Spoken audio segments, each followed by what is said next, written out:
Productions, solidong West Coast.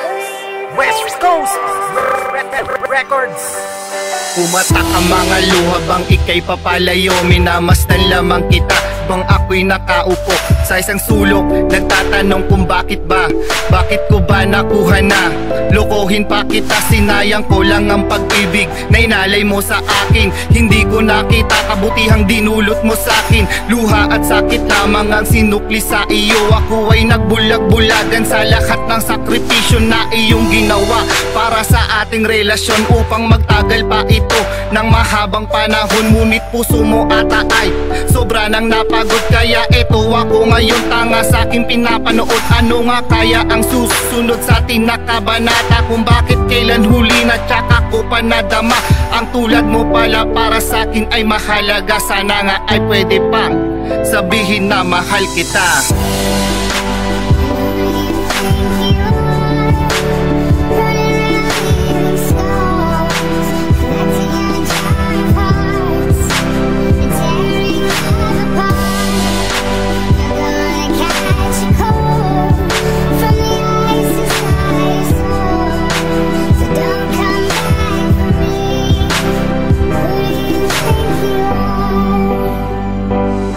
Pinilit kong pasayahin ang lungkot ng kanyang mukha, dahil ayokong makita kanyang matay nagluluha.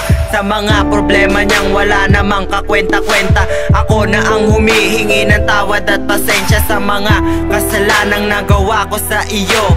Pero bakit ganon? Ikaw pa rin nagtatampo. Di ko naman sinasadya na ikaw ay mapaluwa, kahit di mo to sabihin halata sa iyong mukha na ayaw mo na at gusto bumitaw sa ating relasyon. Gusto nang umayaw at titigil na ng ating nasimulan, pero di lang to at tanging paraan. Ako yumingi ng patawad sa'yo, di ko sinadyaan lahat ng ito, kaya patawad ang hiling ko sa'yo. Dahil alam kong ayaw mo ng ganito at tuluyan nasira ating relasyon at ating masayang ang isang taon. Sana pakinggan mo awit sa iyo, di ko sinadyaan lahat ng ito. Sana mapatawad mo ang tulad ko na nagkasala sa isa tulad mo, kaya patawad ang aking dasal. Pasensya na po o aking mahal.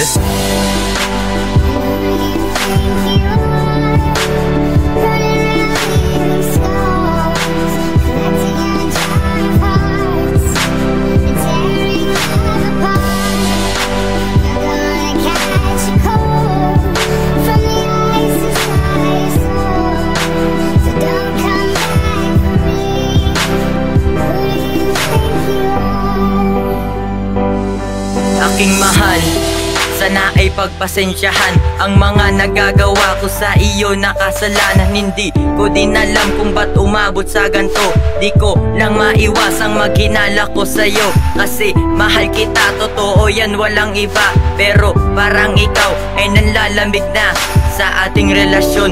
Mukhang ikay may iba na, parang ikay nagsawa na sa'kin. Ayaw mo na kung kailan tumagal ang ating pagmamahalan, tsaka umabot sa ganto. Di magkaintindihan, aking tong kasalanan kung bakit naging ganto, dahil nawawalan ako ng oras sa iyo. Pero wag kang mag-alala, ikaw lang ang mahal ko. Pagpasensyahan mo na ako sa mga nagagawa ko.